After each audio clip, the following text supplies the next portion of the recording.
Nalgonda Khammam Warangal graduate ticket కోసం బీజేపీలో తీవ్ర పోటీ నెలకొంది. టికెట్ తమకే ఇవ్వాలంటూ స్టేట్ చీఫ్ కిషన్ రెడ్డిపై ఒత్తిడి తెస్తున్నట్టు తెలుస్తోంది. ప్రధానంగా ప్రకాష్ రెడ్డి, ప్రేమేందర్ రెడ్డి, రాణి రుద్రమ, కాసం వెంకటేశ్వర్లు పేర్లు ఎమ్మెల్సీ టికెట్ రేసులో వినిపిస్తున్నాయి. మరికొంతమంది నేతలు కూడా పోటీ చేసేందుకు ఇంట్రెస్ట్ గా ఉన్నట్లు తెలుస్తోంది. దీంతో కిషన్ రెడ్డిని వరుసగా కలుస్తున్నారు ఆశావాహులు. మరింత సమాచారాన్ని బీజేపీ పార్టీ ఆఫీస్ నుంచి శ్రీనివాస్ లైవ్ లో అందిస్తారు. శ్రీనివాస్, అప్డేట్స్ ఏంటి? Chandrika, Nalgonda, Khammam, Warangal MLC graduate MLC స్థానానికి భారతీయ జనతా పార్టీలో పోటీ ఎక్కువ అవుతుంది. చాలామంది నేతలు టికెట్ కావాలని కోరుతున్నారు. ఈరోజు కిషన్ రెడ్డి బీజేపీ స్టేట్ ఆఫీస్కి వచ్చినప్పుడు చాలామంది ఆయనను కలిసి గ్రాడ్యుయేట్ ఎమ్మెల్సీ టికెట్ నాకు ఇవ్వండి, ఖచ్చితంగా నేను గెలుస్తానన్నటువంటి విషయాన్ని చెప్తున్నారు. ఇప్పటికే బీజేపీ రాష్ట్ర కార్యదర్శి ప్రకాష్ రెడ్డి కిషన్ రెడ్డి నోటీసులు పెట్టారు టికెట్ ఇవ్వాలని.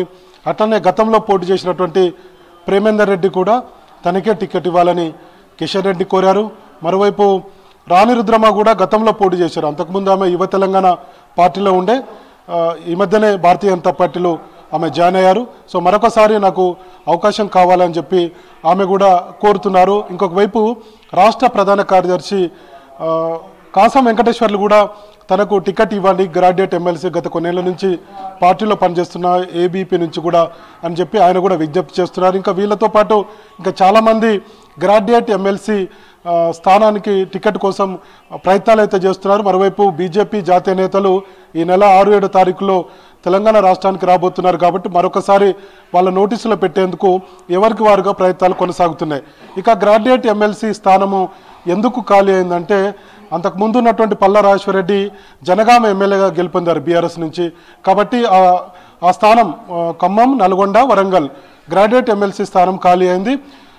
జూన్ 8వ తారీఖు లోపు, అంటే 6 నెలల లోపు దాన్ని ఖచ్చితంగా ఎన్నిక నిర్వహించాల్సినటువంటి అవసరం ఉంది. దీంతో కేంద్ర ఎన్నికల సంఘము దీనికి సంబంధించినటువంటి ప్రక్రియను ప్రారంభించింది. ఇప్పటికే ఓటర్ లిస్టుకి సంబంధించినటువంటి డీటెయిల్స్ని కూడా విడుదల చేసింది. వీలైనంత త్వరగా ఓటర్ లిస్టు ప్రక్రియ, గ్రాడ్యుయేట్ ఓటర్ల లిస్టు ప్రక్రియ చేపట్టాలని చెప్పారు. ఫిబ్రవరి 24-25 తారీఖు ఆ సమయంలో ఈ లిస్టును కూడా ప్రకటించేటువంటి అవకాశం ఉంది. ఫైనల్గా ఏప్రిల్లో దీనికి సంబంధించినటువంటి లిస్టు ప్రకటిస్తారు. ఇక జూన్ లోపు ఎన్నిక నిర్వహించాల్సి ఉంటుంది. సో కాబట్టి ఇప్పటికే పార్లమెంట్ ఎన్నికల మీద తీవ్ర ప్రయత్నాలు, టికెట్ల కోసం ప్రయత్నాలు చేస్తుంటే, ఇంకొక వైపు ఏమో గ్రాడ్యుయేట్ ఎమ్మెల్సీ టికెట్ ఇవ్వాలని చెప్పి ప్రయత్నాలు కొనసాగుతున్నాయి. ముఖ్యంగా కొద్దిసేపటి క్రితం కిషన్ రెడ్డి కూడా ఈ విషయాన్ని ప్రస్తావించారు. ప్రకాష్ రెడ్డి టికెట్ అంశం కూడా చర్చకు వచ్చింది.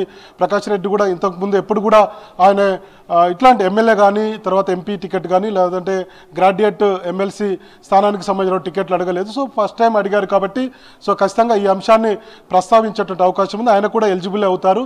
సో ఈ విషయాన్ని కేంద్ర అంటే ఢిల్లీ పెద్దల జాతీయ నేతల దృష్టిలో ఈ విషయాన్ని పెడతాము. 6-7 తారీఖుల్లో కూడా జాతీయ నేతలు హైదరాబాద్ వస్తున్నారు. పార్లమెంటు దాని మీద సమావేశం ఉంది. అట్లనే ఈ గ్రాడ్యుయేట్ ఎమ్మెల్సీ విషయం మీద కూడా ఆయన జాతీయ నేతలతో చర్చిస్తామని కిషన్ రెడ్డి చెప్పారు. ఇంకొక వైపు ఇందాక మనం చెప్పినట్టుగా ప్రేమేందర్ రెడ్డి రాష్ట్ర ప్రధాన కార్యదర్శిగా ఉన్నారు బీజేపీ నుంచి. గతంలో కూడా ఇదే గ్రాడ్యుయేట్ ఎమ్మెల్సీ నుంచి పోటీ చేశారు, ఓడిపోయారు. 5-6 ప్లేస్లో ఆయన ఉన్నారు. ఎందుకంటే టీఆర్ఎస్ అభ్యర్థిగా అప్పుడు పల్లా రాజేశ్వరరెడ్డి గెలుపొందారు. ఆ తర్వాత తీన్మార్ మల్లన్న సెకండ్ ప్లేస్లో ఉన్నారు. 3rd ప్లేస్లో కోదండరామ్ ఉండే. ఆ తర్వాత ప్లేస్లో అటు బీజేపీ, తర్వాత రాణి రుద్రమాదేవి ఉన్నారు. సో అప్పుడు కోదండరామ్ కనుక పోటీ చేయకపోతే తీన్మార్ మల్లన్ననే అప్పుడు గెలిచేదని చర్చ ఉండే. సో ఏదైనప్పటికీ కూడా ఈసారి భారతీయ జనతా పార్టీ కొంత సీరియస్గా దృష్టి పెట్టింది. ఎందుకంటే బీఆర్ఎస్ ప్రభుత్వంలో పూర్తి స్థాయిలో ఉద్యోగ నియామకాలు చేపట్టలేదు. అప్పుడు బీఆర్ఎస్ మీద వ్యతిరేకతతో ఉన్నారు. మరి ఇప్పుడు కాంగ్రెస్ ప్రభుత్వం వచ్చింది. ఇప్పుడు కాంగ్రెస్ వర్సెస్ బీజేపీ అన్నట్టుగా గ్రాడ్యుయేట్ ఎమ్మెల్సీ స్థానానికి ఎన్నిక జరిగేటువంటి అవకాశాలు ఉన్నాయనేది భారతీయ జనతా పార్టీ నేతలు చెప్తున్నారు. కాబట్టి ఖచ్చితంగా ఇది టఫ్ ఫైట్ ఉంటుంది, గెలిచే అవకాశాలు ఉన్నాయనేది బీజేపీ నేతలు చెప్తున్నారు. కాబట్టి మనం నిన్న చెప్పుకున్నట్టుగా ఎట్లయితే మల్కాజ్గిరికి పోటీ ఉందో అట్లనే గ్రాడ్యుయేట్ ఎమ్మెల్సీ స్థానానికి కూడా ఒక్కొక్కరుగా బయటకు వస్తున్నారు టికెట్ కావాలని. గ్రాడ్యుయేట్ ఓటర్లు ఎందుకంటే అవేర్నెస్ ఉంటుంది, ఖచ్చితంగా భారతీయ జనతా పార్టీ వైపు చూస్తారు. ఈ మధ్యనే అటు బీఆర్ఎస్కి ఓటు వేశారు, తర్వాత కాంగ్రెస్ పార్టీకి ఓటు వేశారు. కాబట్టి ఇప్పుడు బీజేపీకి ఓటు వేయాలన్నటువంటి విజ్ఞప్తిని కూడా గ్రాడ్యుయేట్స్కు చేసేటువంటి అవకాశం ఉంది. కాబట్టి ఖచ్చితంగా ఇది గెలిచే సీటు ఖచ్చితంగా ఖమ్మం, నల్గొండ, వరంగల్ గ్రాడ్యుయేట్ ఎమ్మెల్సీ స్థానంలో బీజేపీ పాగా వేయడం ఖాయమైనటువంటి ఒక అభిప్రాయంతో చాలామంది బీజేపీ నేతలు ఉన్నారు. కాబట్టి టికెట్ తెచ్చుకుంటే గెలవచ్చు అనేటువంటి ఆశతోటి నేతలు ఉన్నారు. కాబట్టి టికెట్ కోసం ప్రయత్నాలు అయితే సాగుతున్నాయి. ఇందాక మనం చెప్పినట్టుగా ప్రకాష్ రెడ్డి ప్రయత్నాలు చేస్తున్నారు. అట్లనే గతంలో పోటీ చేసినటువంటి ప్రేమేందర్ రెడ్డి ప్రయత్నాలు కొనసాగుతున్నాయి. ఇంకొక వైపు బీజేపీ రాష్ట్ర ప్రధాన కార్యదర్శి కాసం వెంకటేశ్వర్లు ఆయన కూడా ఏబీపీ నుంచి భారతీయ జనతా పార్టీలో పనిచేస్తున్నారు.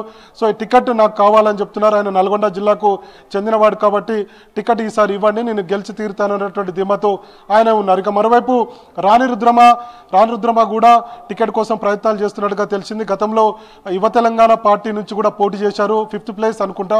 గతంలో ప్రయత్నాలు అయితే జరిగాయి. 3 జిల్లాల్లో కూడా విస్తృతంగా తిరిగి ఉన్నారు. కాబట్టి ఇప్పుడు బీజేపీలో చేరారు ఆమె. ఈ మధ్యనే ఆమెకు సిరిసిల్ల టికెట్ ఇచ్చారు. దాదాపుగా 20,000 ఓట్లు సంపాదించారు. కేటీఆర్ మీద ప్రయత్నాలు అయితే జరిగాయి. కాబట్టి మరోసారి నాకు గ్రాడ్యుయేట్ ఎమ్మెల్సీ స్థానం నుంచి అవకాశం ఇవ్వాలనేది ఆమె కూడా విజ్ఞప్తి చేస్తున్నట్టుగా తెలిసింది. సో మొత్తానికి ఒక 4-5 అయితే ఇప్పుడు టికెట్ కోసం ప్రయత్నాలు కొనసాగుతున్నాయి. మరికొంతమంది కూడా గ్రాడ్యుయేట్ ఎమ్మెల్సీ స్థానము టికెట్ తమకే ఇవ్వాలనేటువంటి విజ్ఞప్తిని కూడా చేస్తున్నారు. చాలామంది బీజేపీలో అధికార ప్రతినిధులు ఆయా జిల్లాలకు చెందిన వాళ్ళంతా కూడా ప్రయత్నాలు అయితే కొనసాగుతున్నాయి. మరి టికెట్ ఎవరికి ఇస్తారు ఏంటనేది మనకు ఇప్పుడే ప్రాసెస్ స్టార్ట్ అయింది. ఎన్నికల ప్రక్రియకు సంబంధించినటువంటి ప్రాసెస్ స్టార్ట్ అయింది. కాబట్టి సో మరి కొంత సమయం పట్టేటువంటి అవకాశం ఉంది. ఒకవైపు ఏమో ఎంపీ టికెట్ల విషయం నడుస్తుంది. ఎవరికి వారుగా ప్రయత్నాలు చేస్తున్నారు. ఒక్కొక్క నియోజకవర్గం నుంచి 4-5 ప్రయత్నాలు చేస్తుంటే మల్కాజ్గిరి నుంచి దాదాపుగా 10-15 మంది పోటీలో ఉన్నారు. ఇప్పుడు మళ్ళీ ఈ గ్రాడ్యుయేట్ ఎమ్మెల్సీ ఎన్నిక తెర మీదకి వచ్చింది. కాబట్టి దీనికి సంబంధించినటువంటి పోటీ కూడా భారతీయ జనతా పార్టీలో నెలకొన్నది.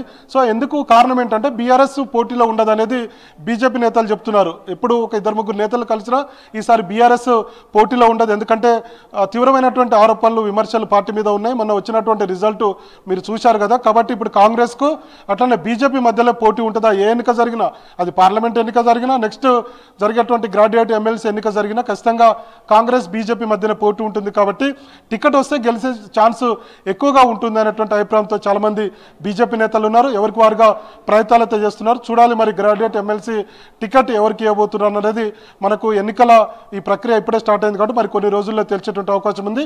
పోటీ అయితే ఉంది. అటు ఎంపీ సీట్ల కోసం ఉంది, ఇటు గ్రాడ్యుయేట్ ఎమ్మెల్సీ స్థానం కోసం కూడా చాలామంది బీజేపీ నేతలు పోటీ పడుతున్నారు. చంద్రిక.